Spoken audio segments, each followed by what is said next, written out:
안녕하세요. 춘천 한마음교회 김미경입니다.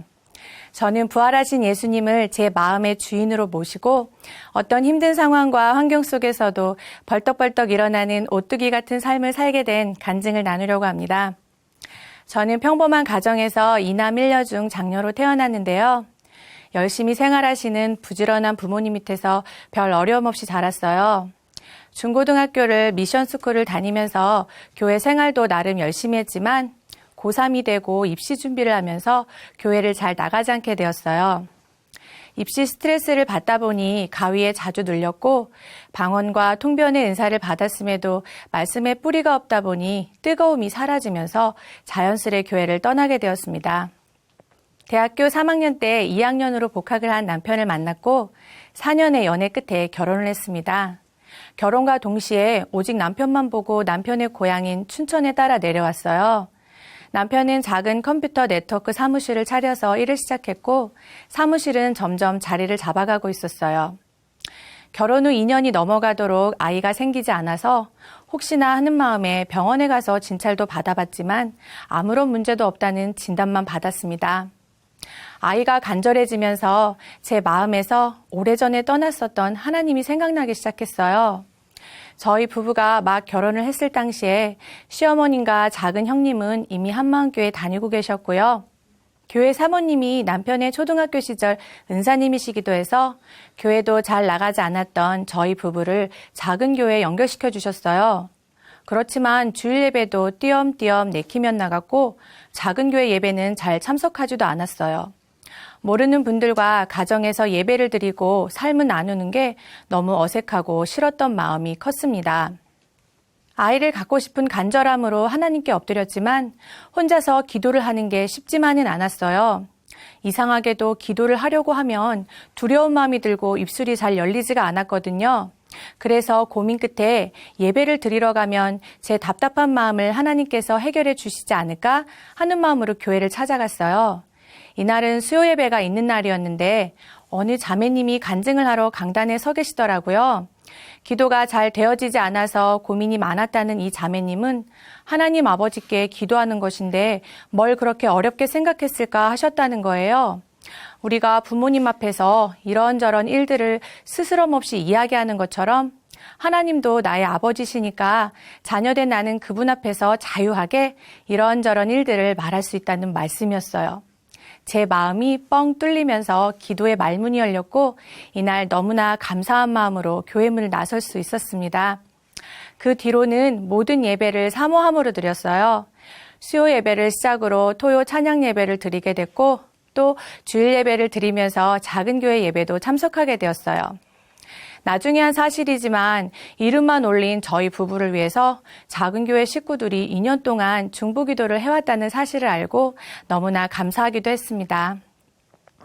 어느 날 토요 찬양 예배를 드리는데 예수님이 십자가에서 제 모든 죄를 다 담당해 주셨고 또 부활하심으로 그 사랑을 확증시켜 주셨다는 거예요.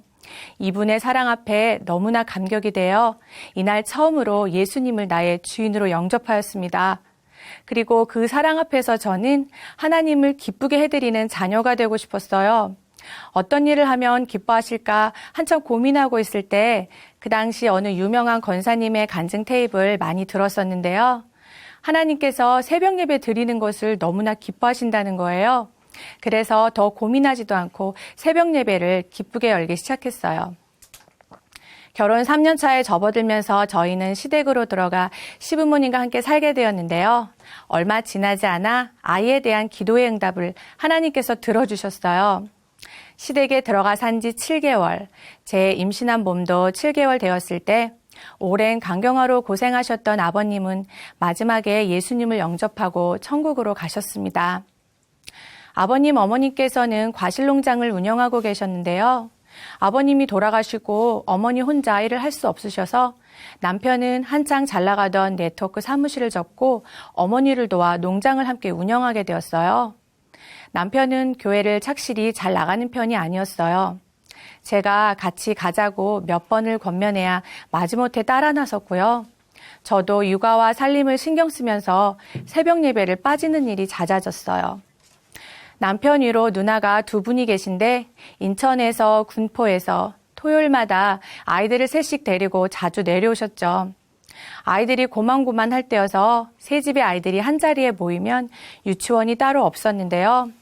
저희 집이 2층 집인데 나무 계단이며 벽이며 커튼이며 보이지 않는 곳에 아이들이 해놓은 낙서로 정말 나만 아는 물건이 없을 정도였어요. 그래도 이런 만남이 즐거웠던 이유는 만나서 말씀으로 교제하고 소통하고 서로를 이해하는 마음을 넓혀갔기 때문이었어요. 또한 각자의 마음에 예수님이 주인으로 계시니까 이 모든 상황이 가능했던 것 같아요. 문제는 남편이었어요. 남편은 누나들이 아이들을 데리고 집으로 오는 것을 싫어했어요. 매주 와서 복닥거리고 시끄럽게 뛰어다니고 조용히 지낼 수 없는 환경의 탓을 제게 쏟아붓더라고요. 저는 어이가 없었죠. 아니, 이런 불평은 내가 해야 되는 거 아닌가? 내 피부치도 아니고 자기 피부치가 오는 건데 저렇게 싫은 티를 팍팍 내면 날더러 어쩌라는 건가? 식구들 사이에 묘한 긴장감 때문에 남편의 눈치를 보며 조심스러운 날도 많았어요. 또 남편은 주말에는 우리끼리 여행도 가고 아이들 구경도 좀 시켜주자면서 교회를 가겠다는 저를 많이 회유하였어요. 저는 그런 남편을 보면서 마음이 많이 약해졌고 남편의 마음을 맞춰주려고 예배를 가지 않게 되는 날이 점점 늘어났어요. 남편이 제게는 유일한 아킬레스건이었어요. 처음에는 경제권을 제가 쥐고 있었는데 큰 농장 운영과 집안 살림을 병행하는 게 너무 힘들어서 농장 운영은 남편에게 전적으로 맡겼고 저는 생활비를 탔으면서 살았어요. 살면서 남편이 결정하는 모든 일에 토를 달지 않고 찬성하여 주었고 말없이 따라 주었어요. 그런데 시간이 지나면서 농장의 운영이 힘들어지고 자금의 위기를 맞게 되면서 남편은 온갖 짜증을 제게 퍼부어댔습니다. 큰 살림과 육아에 지친 저도 이에 지지 않고 맞받아 치는 날이 많아지면서 싸움이 잦아지게 되었어요. 남편의 모든 모습들이 이기적으로만 보이기 시작했어요. 내가 누구 때문에 이 큰 살림을 맡아 하며 이 고생을 하는데 고마워하지 않는 남편이 많이 미웠습니다. 제 마음에서 말씀이 점점 사라지면서 원망하는 마음이 들어오기 시작했어요.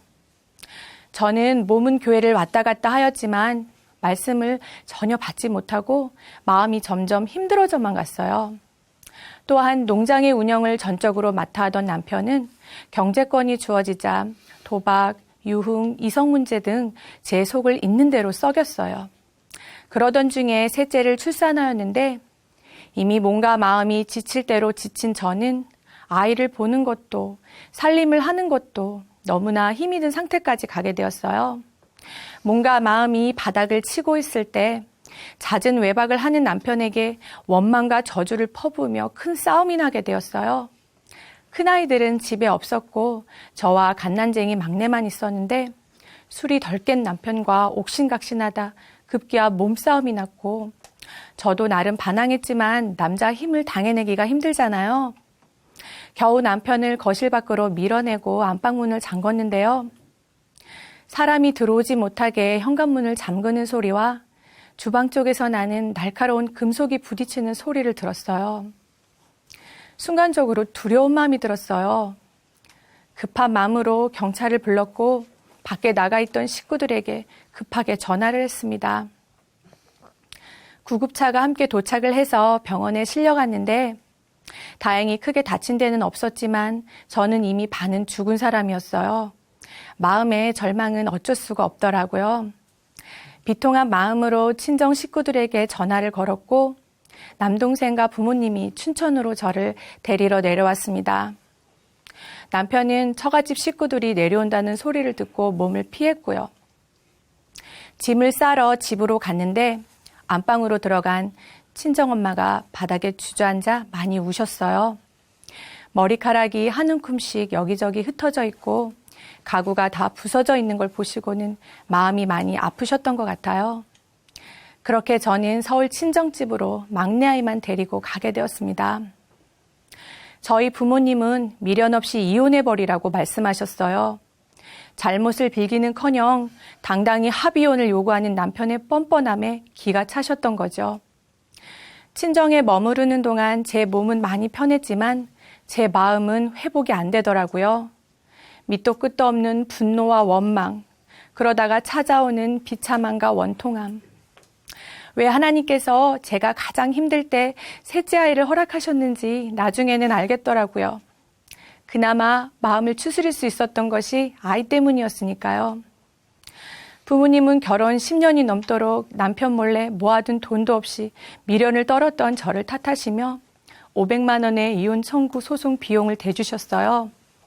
그냥 합의혼하지 말고 소송을 걸어서 남편을 혼쭐 내주자고 단단히 벼르셨어요.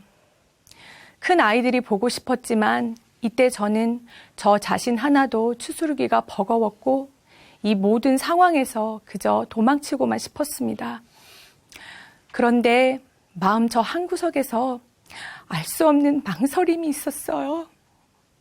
남편에 대한 미련이나 춘천으로 다시 돌아가고 싶은 마음이 있었던 것이 아니었는데도 알 수 없는 그리움이 저를 마구 휘감았어요.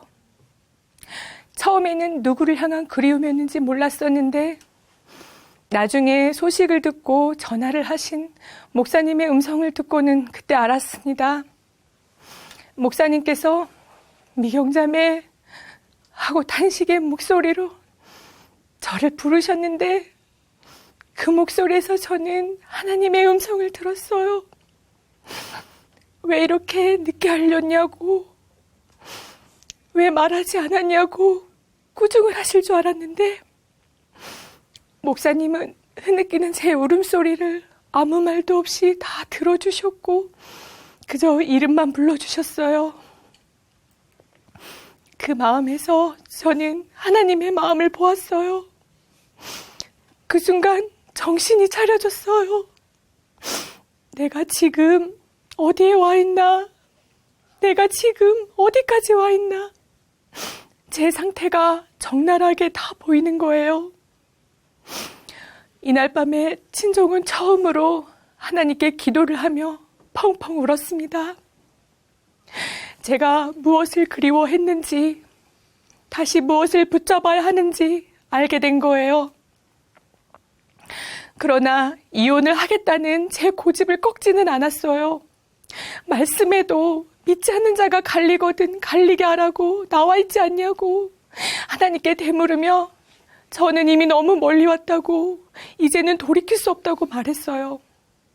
여전히 악에 바칠 대로 바쳐있는 남편의 서슬퍼런 도끼 때문에라도 더는 그 가정으로 돌아갈 수 없다고 마음을 정하였습니다. 그런데 그렇게 고집을 피우는 그 순간에도 저는 교회가 너무나 그리웠어요. 다시 그곳에서 예배를 드리고픈 간절함이 있었어요. 제 문제는 당장 해결받지 못하는 저 멀리 있는 것 같은데 교회 안에서 하나님이 운행하시는 섭리는 너무나 선명한 거예요. 문제를 해결받는 교회 공동체를 봐라. 내가 한다 하시는 것 같았어요. 그러나 여전히 마음을 돌리지 못하고 망설이고 있었어요. 그러던 어느 날 제 마음이 말씀 앞에 탁 꺾이는 역사가 있었습니다. 마가복음 말씀을 읽고 있었는데 이러므로 사람이 부모를 떠나서 그 둘이 한 몸이 될지라 그러한즉 이제는 둘이 아니요 한 몸이니 그러므로 하나님이 짝지어 주신 것을 사람이 나누지 못할지니라. 이 말씀을 보는 순간 제가 이미 남편과 한 몸이라는 사실을 알게 되었습니다. 나뉘어지고 싶다고 제 마음대로 나눌 수 있는 것이 아니었어요. 이 말씀 앞에 제 마음이 완전히 꺾여버렸어요. 그리고 심하게 반대를 하는 친정 식구들의 만류를 무릅쓰고 이혼 소송을 중단시켰습니다. 친정 식구들이 심하게 반대를 하셨던 건 이유가 있었어요. 단순히 남편이 괘씸해서가 아니라 저희 둘을 화해시켜보려고 무단히 애를 쓰셨고 친정 식구들이 남편을 몇 번 찾아가기도 했는데요. 이미 남편은 식구들이 알고 있는 남편이 아니었어요. 눈은 초점이 없고 풀어놓은 들짐승처럼 씻지도 않고 얼굴은 죽은 사람처럼 시커멓게 변해 있어서 남편의 얼굴을 알아보기가 힘들 정도였으니까요.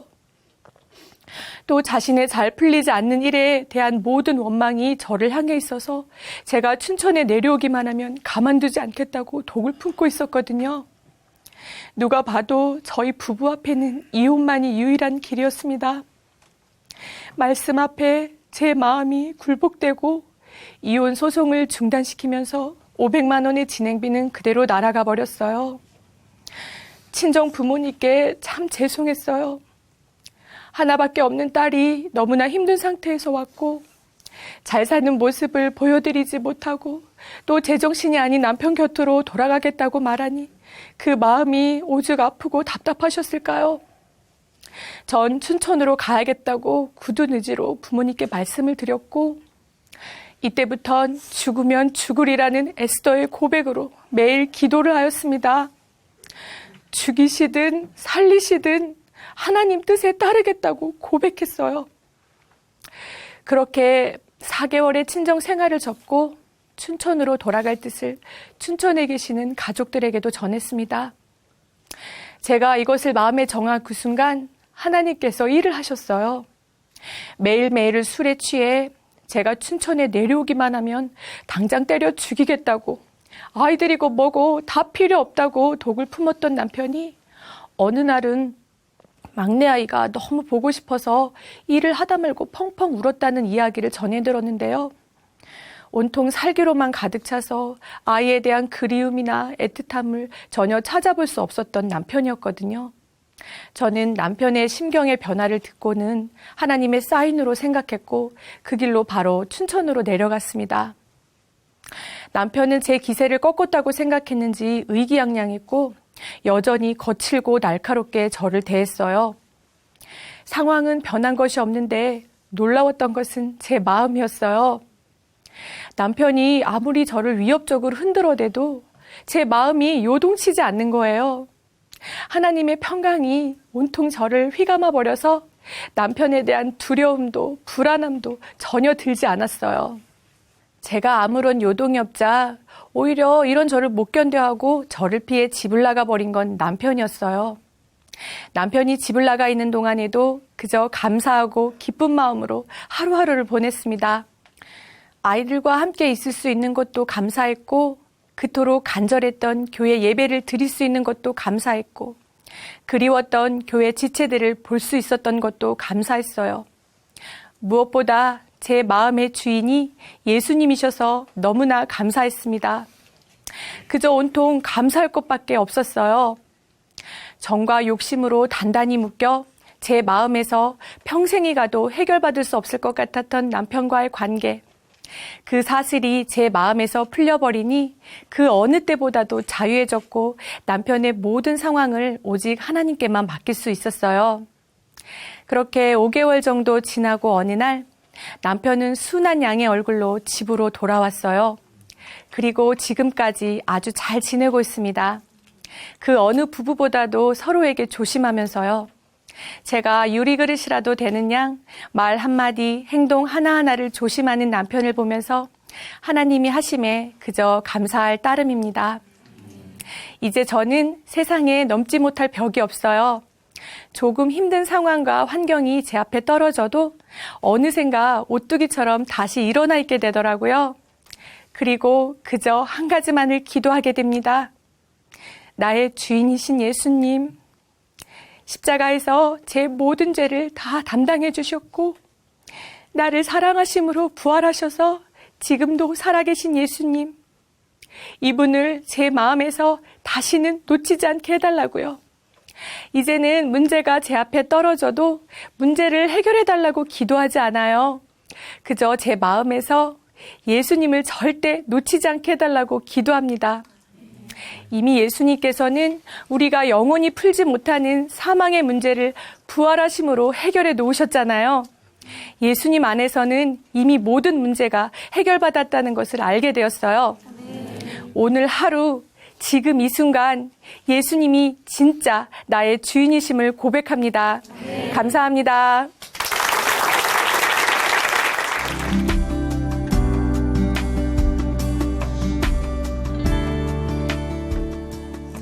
안녕하세요. 춘천 한마음교회 유영미입니다. 저는 가난한 가정환경, 이혼, 그리고 딸아이의 장애, 이 모든 상황들을 극복해보려고 발버둥 쳤고 그렇게 해야만 행복해질 수 있을 거라 생각했어요. 하지만 부활하신 예수님이 살아계신 나의 주, 나의 하나님이심을 믿고 이 세상의 어떠한 상황과도 상관없이 행복을 누리게 된 간증을 나누고자 합니다.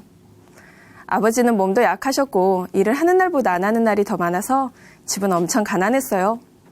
그러다 보니 엄마는 정말 안 해본 일이 없을 정도로 많은 일을 하셨고 저도 어려서부터 돈을 벌어야 했어요.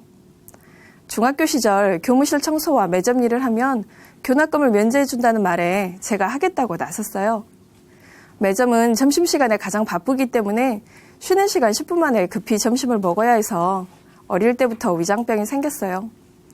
방과 후에는 학교 앞 빵집에서 잔심부름을 하고 방학에는 공장을 다니며 하루 종일 서서 일했어요. 다리가 끊어지듯이 아팠고 밤에 잠을 잘 때면 거의 매일 다리에 쥐가 났어요. 월급을 받아서 봉투째로 엄마께 드릴 때면 엄마가 서럽게 울던 것이 기억납니다. 하지만 이런 육체의 고통보다는 친구들이 누리는 행복이 내게는 없다는 것이 더 힘들더라고요. 돈 걱정 없이 공부해보는 것이 소원이었고 친구들처럼 점심시간, 방과 후 시간, 방학을 누리고 싶었어요. 다른 사람들이 누리는 것을 나도 똑같이 누릴 수 있기만 하면 행복할 것 같았어요. 중학교 2학년 때는 학교 선생님의 소개로 화방을 운영하는 부잣집에서 유치원 다니는 애들을 돌봐주는 일을 했어요. 하루는 그 집에서 근무하는 직원에게 뺨을 맞게 되었어요. 평소에 보던 TV 프로를 보라고 채널을 돌려드렸는데 갑자기 뺨을 때리면서 누가 돌리라 했냐고 소리를 지르는 거예요. 나중에 알고 보니 사장님께 야단을 듣고 제게 화풀이를 했더라고요. 그 이전까지는 가난에 대해서 그저 힘들고 불편한 것 정도로만 생각했지만 이것을 계기로 다짐했어요. 내가 돈이 없고 힘이 없어서 이런 대접을 받는구나. 억울한 일 당하지 않고 행복하게 살려면 돈이 있어야 하고 다른 사람들보다 지위가 높아져야겠구나. 대학을 갈 만한 형편이 아니었지만 대학 나와서 좋은 직장을 갖는 것만이 내가 살 길이라고 믿고 공부도 열심히 했고 일도 열심히 했어요. 그렇게 약대에 지나갈 수 있었고 약대를 다니면서도 과외를 하고 주말이나 방학에는 골프장에서 캐디를 한 적도 있었어요. 약대를 졸업하고 약사 면허를 제 손에 쥐었을 때 세상을 다 얻은 것 같았고 세상에서 못할 일이 없을 것 같았어요. 세상에 보여주고 싶었어요. 세상 사람들아, 내가 약사가 됐다. 이제 날 함부로 무시하지 못하겠지? 내 뺨 함부로 때리지 못하겠지? 이제 나도 누리고 살 거다. 당신들보다 더 행복하게 살 거다. 하지만 행복은 그렇게 쉽게 찾아오지 않더라고요. 대학 다닐 때 학생운동을 하던 애아빠를 만나서 결혼을 했어요.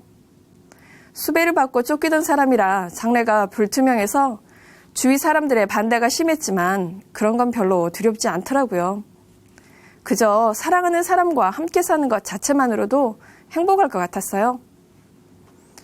몇 년의 수배 뒷바라지와 군대 뒷바라지까지 다 끝냈을 때는 딸아이가 3살 때였어요. 애아빠가 제대할 때 이제 고생 끝났구나.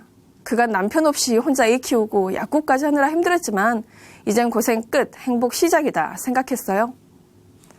그런데 그 사람은 경제적인 것은 당연히 제가 책임져야 하는 것으로 여겼고 오랜 백수 생활을 마치고 첫 월급을 받은 날은 자기 옷만 잔뜩 사들고 들어온 거예요. 가족을 위한 생활비나 하다못해 아이 과자값도 주지 않고 말이죠. 가족에 대해서 무책임한 것에 너무 실망스러웠어요. 그런데 더 큰 문제는 폭력이었어요. 전 아버지가 엄마에게 심한 폭력을 사용하는 것을 보고 자랐어요. 그래서 내 남편이 폭력을 쓴다는 것은 제게는 극도의 공포였어요. 남편이 처음 폭력을 쓸 때 한마디라도 말대답하면 이 자리에서 죽겠구나 생각이 들었어요. 3살 된 딸아이도 아빠에게 맞고는 어려서는 남자 어른들은 다 무서워했어요. 친정 엄마가 보는 앞에서까지 폭력을 쓰는 남편을 더 이상 견딜 수가 없었어요. 내 불행의 원인이 남편이라 생각하니 그 사람만 없으면 행복할 것 같더라고요. 그래서 정말 미련 없이 이혼을 선택했어요. 위자료 이야기가 나왔을 때도 그런 거 다 필요 없으니 그냥 빨리 끝내자 했을 정도였죠. 이혼 후 이젠 정말 행복하게 살 수 있을 것 같았어요. 그런데 불행이 거기서 끝이 아니더라고요. 아이가 어려서부터 마루에서 자주 떨어진다든지 머리카락을 못 짚는다든지 빌딩이 큰 간판 글씨를 못 읽는 거예요. 눈이 좀 안 좋은가 보다. 안경 쓰면 되겠지 생각하고 있었는데 시각장애 진단을 받은 거예요. 약이나 안경도 도움이 안 되고 수술로도 고칠 수 있는 방법이 전혀 없대요. 실명만 안 돼도 감사해야 한다는 거예요. 하늘이 무너지는 것 같았어요. 그저 잠깐 아프고 치료되는 질병이 아니라 애 평생, 그리고 가족들 평생에 어려움이 있을 걸 생각하니 눈앞이 캄캄했어요. 애를 끌고 몇 달을 대학병원과 서울의 큰 병원을 돌며 검사란 검사는 다 했어요. 피를 얼마나 뽑아댔는지 여기저기 혈관이 다 터지고 주사 바늘을 보며 내가 경기를 할 만큼이 되었지만 방법이 없더라고요. 결국은 내가 노력하고 발버둥 쳐서 될 일이 아니라는 것을 알고 나서야 멈출 수밖에 없었어요. 그렇게 고민하고 또 고민하다가 장애가 큰 문제가 되지 않는다는 캐나다로 이민을 결정했어요. 아는 사람 하나 없는 낯선 나라로 간다는 것은 결코 쉬운 결정은 아니었지만 이혼과 장애를 가지고 한국에서 행복할 자신이 없었어요. 약사라는 직업 덕분에 다른 사람들이 부러워할 만큼 빨리 이민 절차가 진행되었어요. 하지만 막상 이민을 준비하면서 정말 막막한 거예요. 가족과 내가 살아온 모든 기반을 버리고 가서 캐나다 약사 면허도 다시 따야 하는데 지금보다 상황이 더 나빠지면 어쩌나 하는 두려움도 있었어요. 왜 이렇게 행복하게 사는 게 힘들까? 다른 사람들이라면 하나 넘기도 힘든 산을 난 정말 많이 더 넘어온 것 같은데 왜 이렇게 넘어야 할 더 큰 산들이 많은지, 과연 행복이란 것은 존재할까? 아무도 행복하지 않기 때문에 행복이라는 단어에 목숨을 거는 건 아닐까? 정말 많은 생각이 들었어요. 이민을 오면서 처음 몇 달은 방 하나를 렌트해서 정착 준비를 했는데 그 집 주인이 춘천 한마음교회 성도였어요. 복음을 전하기 위해 방 렌트를 주고 입주한 사람들을 섬기며 복음을 전하는 부부였어요. 그 부부에게 복음을 들으면서 전 예수님이 실존 인물임을 알고는 있었지만 저와 연관지어 생각해 본 적이 없음을 알게 되었어요. 그 부부가 물었어요. 어느 날 30세의 한 청년이 언니에게 와서 내가 하나님의 아들이다. 내가 너를 지은 창조주다라고 말한다면 과연 그 말을 믿으시겠어요? 그렇게 말을 한 사람도 미친 사람이겠지만 그 말을 믿는 사람도 정상은 아닐 것 같더라고요. 그렇다면 어떻게 하면 내가 자신이 하나님이라고 하는 청년의 말을 믿을 수 있겠는가 고민이 되었어요. 4대 성인으로 추앙받고 BC와 AD를 가른 이 실존 인물을 어떻게 하나님이라고 믿을 수 있는가라는 이 질문이 엄청 중요한 건 알겠는데 답을 모르겠더라고요. 그런데 부활을 보면 알 수 있다는 거예요. 역사 속에 기록된 예수님의 부활을 통해서, 그리고 예수님이 부활하셨다, 목숨 바쳐 전했던 많은 증인들에 대한 역사적 기록들을 보면서 알 수 있다는 거예요. 정말 예수님이 자신이 주장했던 대로 부활하셨더라고요. 그럼 그분이 주장하셨던 대로 하나님이신 거잖아요. 너무 놀랐어요. 아, 살아있는 신이 존재하는구나. 예수님이 살아계신 하나님이시구나. 전능자가 진짜로 이 땅에 오셨구나. 그전까지는 인간이 좀 더 인간답게 살기 위해 신이라는 존재가 필요해서 인간이 신을 만들었다고 생각했어요. 그래서 내가 그 이름을 불러주지 않으면, 그리고 내가 믿어주지 않으면 아무 의미 없는 존재라고 생각했어요. 한낱 피조물이 창조주를 멸시하고 조롱하고 있었음이 보이니까 정말 벼락마저 죽어도 할 말이 없겠구나 싶은 거예요. 눈이 밝아지면서 한편으로는 두려워서 그 부부에게 그럼 어떻게 하면 되나요? 물었어요. 예수님께서 부활하신 것이 죽은 자와 산 자의 주가 되려 하심이라 하면서 예수님을 주인으로 믿어야 한다는 거예요. 그런데 이 말씀이 추상적인 거예요. 그래서 주님, 부활이 사실이기에 예수님께서 살아계신 하나님이시고 나의 주인이신 것은 흔들릴 수 없는 사실인데 그것이 제 입술로만의 고백이 아니라 삶의 고백이 되었으면 좋겠는데 어떻게 하면 그렇게 되겠습니까? 계속 기도하면서 의뢰했더니 제 마음 가운데 이렇게 물으셨어요. 왜 약사가 되려 하느냐? 이 질문에는 가볍게 그리고 폼나게 대답했어요. 약사라는 일도 주를 위해서 할 것이고 그걸 통해서 예수님의 부활을 전하겠습니다. 그러면 내가 그것을 취하겠다면 기쁘게 내놓을 수 있겠느냐? 그런데 이 질문에는 대답을 못 하겠는 거예요. 차라리 물질이나 생명이라면 상관없을 것 같은데 약사 면허만큼은 내놓고 싶지 않은 거예요. 살면서 다른 건 다 마음대로 되지 않았지만 이 영역만큼은 내 노력으로 얻은 오로지 나만의 영역이라고 생각했기에 내놓을 마음이 추호도 없었어요. 게다가 낯선 캐나다 땅에서 약사 면허 없이 좋은 직업 없이 행복할 자신이 없었어요. 예 하고 대답하면 진짜 가져가실 것 같은 마음에 하나님, 저 이것만은 못 내놓겠습니다. 지금 시험을 위해서 하루에 13시간, 14시간 공부하는 것도 저고 이것을 이룬 것은 다른 누구도 아닌 저인 것 같습니다. 완전 겁을 집어먹고 대들었던 것 같아요. 다음날 도서관에서 시험 공부를 하고 있었는데 갑자기 가슴이 조이면서 심한 통증이 왔어요. 전 부정맥이라고 하는 심장이 불규칙하게 뛰는 심장병이 있었어요. 그게 좀 심해서 출산할 때도 혹시 모르니까 모든 응급시설이 갖춰져 있는 대학병원에서 애를 낳아야 했었어요. 그런 심장에 이상이 오니 이대로 죽을 수 있겠구나 생각이 드는 순간 그렇게 움켜쥐려 했던 약사면허증이 아무것도 아니더라고요. 아무 필요 없는 약사면허증에 내 생명을 걸었구나 알게 되니 하나님 앞에 납작 엎드렸어요. 하나님, 살려주세요. 약사 안 돼도 상관없으니 살려주세요. 그러면서 내가 주인 돼서 사는 것이 어떤 것인지 알게 되었어요. 목사님께서 하나님보다 위에 올라선 것이 있으면 그것 때문에 죽는다고 하셨는데 그 말씀이 무슨 말인지 알겠는 거예요. 하나님보다 더 사랑하는 것이 있으면 그것 때문에 죽겠구나.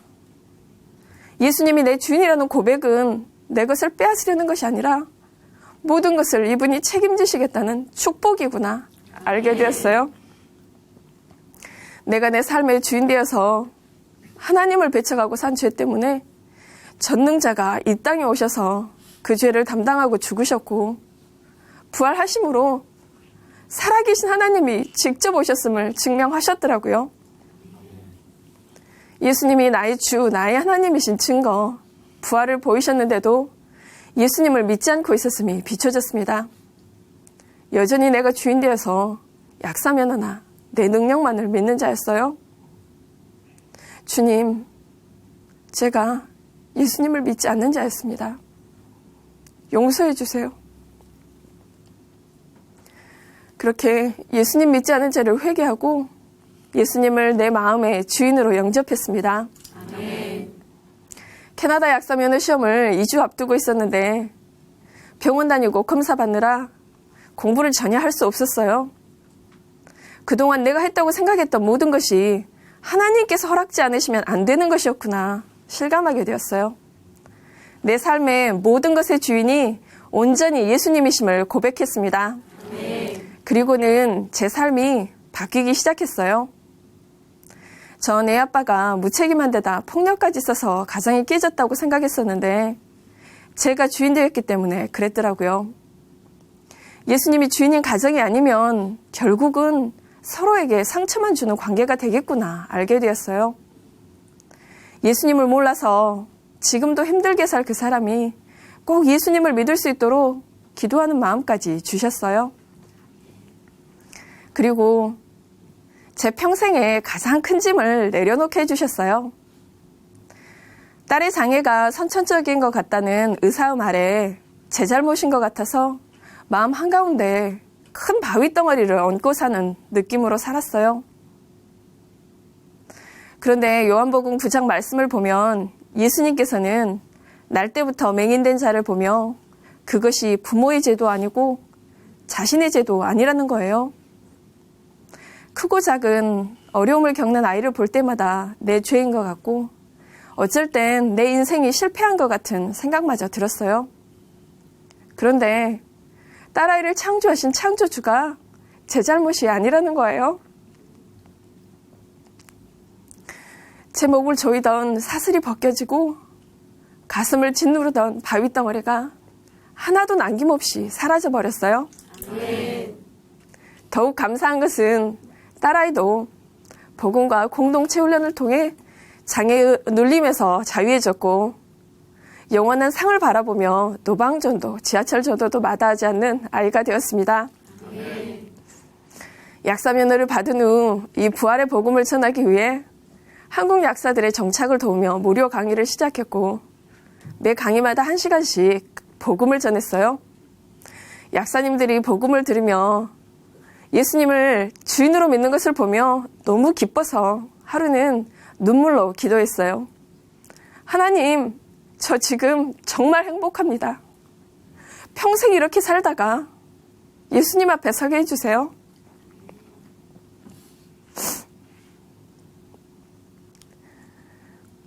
하루는 한 약사님이 전화를 하셨어요.